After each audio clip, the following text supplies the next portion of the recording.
Success जहां के YouTube channel में आपका स्वागत है। आज मैं आप लिए यूपीपीएससी एई का जो आपका एग्जाम होने वाला है उसमें जो हिंदी का सिलेबस है उससे संबंधित महत्वपूर्ण प्रैक्टिस सेट लेकर आए। आज देख लेते हैं प्रश्नों को।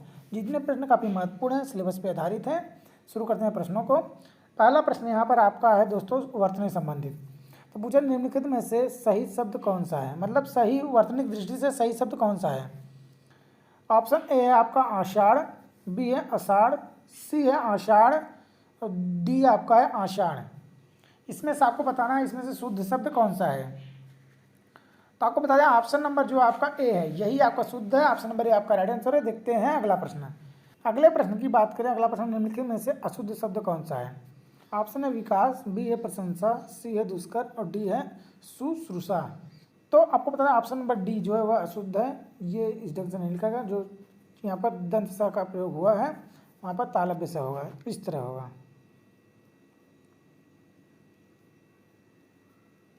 यहाँ पर आपका तालव्य से होगा। देखते हैं अगला प्रश्न। यहाँ पर अगला प्रश्न आपका पंचांग शब्द में उच्चारित ध्वनियों का लेखन निम्नलिखित में से किस में हुआ है। तो यहाँ पर आपको दोस्तों बताना है शुद्ध ढंग से पंचांग लिखा कैसे जाएगा। तो ऑप्शन है ये इस तरह से लिखा जाएगा, या फिर बी है इस तरह से, या फिर सी इस तरह से, या फिर डी इस तरह से। तो पंचांग जो आपको पता चाहिए दोस्तों, जो शब्द होता है अगर उसके पहले यहाँ पर अनुस्वार का प्रयोग हुआ है तो उस शब्द का पंचमा अक्षर वहाँ पर प्रयोग होता है। तो च का यहाँ होगा और क ख ग न। यहाँ पर आप देखिए, यहाँ पर देखिए आपका च के पहले न्या का प्रयोग होगा और ग के पहले ंगा का प्रयोग। ऑप्शन नंबर सी इसका राइट है। देखते हैं अगला प्रश्न। अगला प्रश्न द्वित्व का प्रयोग किस शब्द में नहीं हुआ है पूछा है। ऑप्शन है सच्चा में, बी है कुत्ता में, सी है वल्गा में, या फिर डी बग्गा में। तो द्वित्व का जो द्वित्व प्रकार के जो शब्द होते हैं वहाँ पर आपको बता दो, अगर सेम प्रकार के शब्द रिपीट हुए साथ साथ में तो आपके द्वितीय शब्द कहलाते हैं। तो यहाँ पर देखिए सच्चा में च के पहले आधा च का प्रयोग हुआ है, कुत्ता में इसी तरह प्रयोग हुआ है, वल्गा में नहीं हुआ है। ऑप्शन नंबर सी ही आपका राइट है क्योंकि नहीं पूछा है, और बग्गा में हुआ है। देखते अगला प्रश्न। अगला प्रश्न शुद्ध शब्द का चयन कीजिए। ऑप्शन है क्लेश होगा, या फिर इस तरह से क्लेश होगा, या फिर इस तरह से क्लेश होगा, या फिर कलेश होगा। तो बता दें आपका पाँचों का उत्तर का ऑप्शन नंबर बी क्लेश इस तरह से लिखा जाता है। देखते अगला प्रश्न। अगला प्रश्न आपका बहुत ही महत्वपूर्ण है, ध्यान से देखिए। पूछा निम्नलिखित में से कौन सी बात जो होगा गलत है, गलत आपको पकड़ना है। पहला ऑप्शन है ध आपका सघोष महाप्राण दंत है, ये गलत है। या फिर ब सघोष ओष्ठ महाप्राण ये गलत है। या फिर च अघोष तालव्य और अल्पप्राण ये गलत है। या फिर ख कंठ महाप्राण और अघोष ये गलत है। यहाँ पर सघोष की बात करें, सघोष शब्द जो होते हैं तीसरे चौथे पाँचवें वर्ड जो होते हैं वह सघोष होते हैं। तो त थ द ध, त थ द ध, और सघोष होता है तीसरा चौथा पाँचवा। तो त थ द ध चौथा है, मतलब सघोष तो है ध। और महाप्राण जो होता है आपका होता है दूसरा चौथा वर्ड, तो महाप्राण भी है। और दंत की बात करें, लितु रसाणाम दंत, मतलब ये तो सही है। ऑप्शन नंबर ए जो है ये राइट है, ध सघोष महाप्राण और दंत है, ये तो सही है।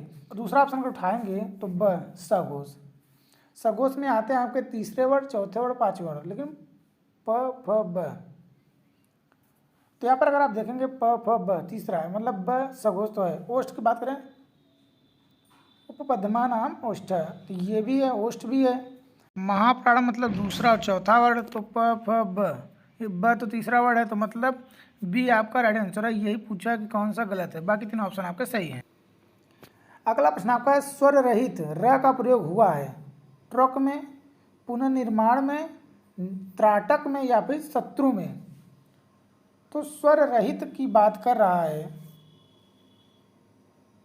बिना स्वर के।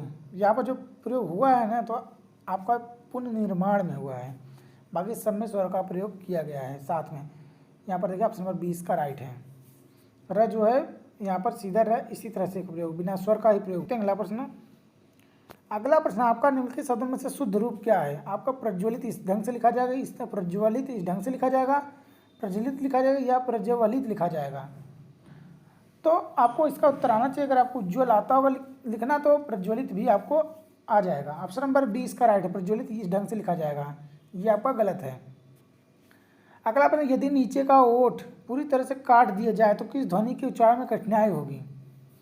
ऑप्शन है ल, या फिर ब, या फिर ध, या फिर ख। तो अगर ओठ को आप काट देंगे तो आपको पता है उपपद्यमानिया नाम ओष्ठ है, जो प वर्ग हैं ये ओष्ठ की सहायता से बोले जाते हैं। लेकिन अगर ओष्ठ आपका काट दिया जाएगा तो आप प वर्ग जितने व्यंजन उनको उच्चार नहीं कर सकते। तो प में आपके ब आएंगे, प फ ब, मतलब ब। ऑप्शन नंबर 20 का राइट है। 10वां प्रश्न, उच्छिप्त ध्वनि का प्रयोग हुआ है आरजू में, खसरा में, पढ़ाई में या फिर जफर में। तो उच्छिप्त के व्यंजन आपके जो है दोस्तों, पढ़ाई, ये जो ढ आपका है ना, ये आपका उच्छिप्त व्यंजन है, ढ और ढ, ये दोनों आपके जो है वह उच्छिप्त व्यंजन है। तो ऑप्शन नंबर 30 का राइट है। देखते हैं अगला प्रश्न। अगला प्रश्न, दूसरे से आगे बढ़ने की इच्छा के लिए एक शब्द क्या होगा? ऑप्शन स्पर्धा, बी है ईर्ष्या, सी है क्रोध या डी है द्वेष। तो यहाँ पर आगे बढ़ने की इच्छा है तो द्वेष, क्रोध और ईर्ष्या तो कुछ है नहीं, उसके अंदर स्पर्धा की भावना है। ऑप्शन नंबर ए इसका राइट है। देखते हैं अगला प्रश्न। 12वां प्रश्न आपका है, वह स्त्री जो संतान उत्पन्न न कर सके के लिए एक शब्द क्या होगा? ऑप्शन है पुत्रहीना या बी खंडिता, सी है परकीया या डी है बंध्या। तो जो स्त्री संतान उत्पन्न न कर सके उसके लिए एक शब्द है बंध्या। ऑप्शन नंबर डी इसका राइट है। देखते हैं अगला प्रश्न। 13वां प्रश्न आपका, हाथ में लेकर चलाए जाने वाले हथियार के लिए एक शब्द क्या है? ऑप्शन अस्त्र, बी है शस्त्र, सी है गांडी या डी है धनुष। तो हाथ से छोड़कर जो मारा जाता है उसको हम शस्त्र कहते हैं, लेकिन जो हाथ में जैसे बंदूक हुआ, हाथ में पकड़ कर ही मार रहे हैं आप, उससे हम अस्त्र कहते हैं। ऑप्शन नंबर ए इसका राइट है। अगला प्रश्न 14वां, बिना पलक गिराए के लिए एक शब्द क्या होगा? ऑप्शन है निर्निमेष, बी है अपलक, सी है अनिमेष, डी है ये सभी। तो बिना पलक गिराए के लिए एक शब्द जो है दोस्तों डी, मतलब निर्निमेष भी होगा, अपलक भी होगा और अनिमेष भी होगा। ऑप्शन नंबर डी इसका राइट है। देखते हैं अगला प्रश्न। यहाँ पर अगला प्रश्न 15 से लेकर 19 तक आपको दिए गए प्रश्नों में आपको तत्सम छांटना है। तो यहाँ पर 15वां प्रश्न आपका जो है उसमें आपको जो विकल्प दिया है उसमें आपको तत्सम निकालना है। ऑप्शन है थान, बी है स्थान, सी है स्थान, डी है सांचा। तो तत्सम आपको बताना है तो आपको बताना है स्थान। ऑप्शन नंबर जो बी है वह राइट है, बाकी तीनों आपके जो है वह तद्भव हैं। अगला 16वां प्रश्न है, दाहिना आपका तत्सम है कि दक्षिण है कि दक्षिण है या फिर दक्खन है। तो 16वें प्रश्न में की बात करें तो ऑप्शन नंबर बी दक्षिण, अब ये आपका तत्सम है, बाकी तीनों आपके तद्भव हैं। 17 प्रश्न की बात करें आप, यहाँ पर ऑप्शन दिवाली, ये आपका तत्सम है कि दीपावली, ये आपका तत्सम है कि दीपावली तत्सम है क्या दिवाली तत्सम है। तो तत्सम पूछ रहा है तो दीपावली ऑप्शन नंबर सी इसका राइट है, यही आपका तत्सम है, बाकी तीनों जो आपके हुआ तद्भव है। 18वां प्रश्न, 10वां ये तत्सम है कि दसम तत्सम है कि दसम तत्सम है या फिर दशम तत्सम है। तो 18वें प्रश्न में अगर उत्तर की बात करें बी दसम, ये आपका तत्सम है, बाकी तीनों आपके तद्भव हैं। 19वें प्रश्न की बात करें इसमें आपको तत्सम बताना है। ऑप्शन है 9, ये तत्सम है कि 9 तत्सम है कि 9 तत्सम है कि 9 तत्सम है। तो 19वें प्रश्न में अगर आप नहीं आ रहा है दोस्तों ऑप्शन नंबर बी ये आपका तत्सम, बाकी तीनों आपके तद्भव हैं। तत्सम तद्भव अगर आपको पकड़ना नहीं आता तो एक ऐसा वीडियो बनाया गया, लिंक डिस्क्रिप्शन में दे दिया गया, वहाँ पर जाकर आप देख सकते हैं, आपके सभी डाउट क्लियर हो जाएंगे। देखते हैं अगला प्रश्न। 20वां प्रश्न यहाँ पर है, सौरभ धीरे धीरे दौड़ा अतः असफल हो गया। इस वाक्य में धीरे धीरे क्या है? क्रिया है, प्रत्यय शब्द है, क्रिया विशेषण है या फिर विशेषण है। तो जो क्रिया की विशेषता बतलाता है उसे हम क्रिया विशेषण कहते हैं। तो दौड़ना क्रिया है, उसकी विशेषता बतला धीरे धीरे, तो क्रिया विशेषण। ऑप्शन नंबर सी इसका राइट है। 21वां प्रश्न, विश्वजीत बड़ा डरपोक स्वभाव का व्यक्ति है। इस वाक्य में कौन सा पद प्रविशेषण का बोध कराता है? ऑप्शन है डरपोक, बी है बड़ा, सी है स्वभाव या डी है डरपोक स्वभाव। तो यहाँ पर अगर आप देखेंगे बड़ा डरपोक, तो जो विशेषण की विशेषता बतला उसे हम प्रविशेषण कहते हैं। तो डरपोक का विशेषण है, तो बड़ा जो है उसकी विशेषता मतलब बड़ा डरपोक है। तो बड़ा आपका ऑप्शन नंबर 20 का राइट है। देखते हैं अगला प्रश्न। 22वां प्रश्न, बगैर शोषण के कोई भी, यहाँ पर स्पेदिक नहीं होता। इस वाक्य में स्थान के लिए उपयुक्त विशेषण क्या है? धनी कि गरीब, सी दानी या डी कृपण। तो 22वें में आपको उत्तर बताना है, तो बगैर शोषण कोई भी धनी नहीं होता। ऑप्शन नंबर ए इसका राइट है। अगला प्रश्न आपका इनमें से कौन सा विशेषण का काल बोधक नहीं है? ऑप्शन है पुराना या बी है उत्तरी, सी है कसैल या फिर डी है अस्वस्थ। तो यहाँ पर आप देखेंगे ऑप्शन नंबर सी ये आपका राइट, कसैला कोई विशेषण नहीं है। ऑप्शन नंबर सी इसका राइट है।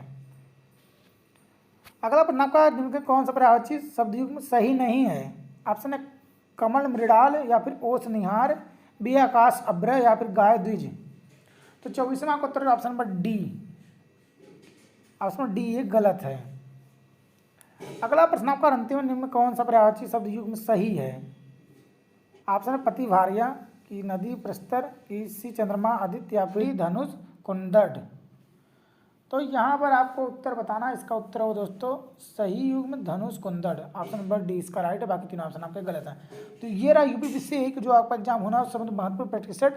हालांकि कुछ प्रश्न जरूर तो दोस्तों एक ही पैटर्न पर, लेकिन आपको प्रैक्टिस नजरिए से काफी महत्वपूर्ण है। चैनल से जुड़े अगले अपडेट तक। जय हिंद।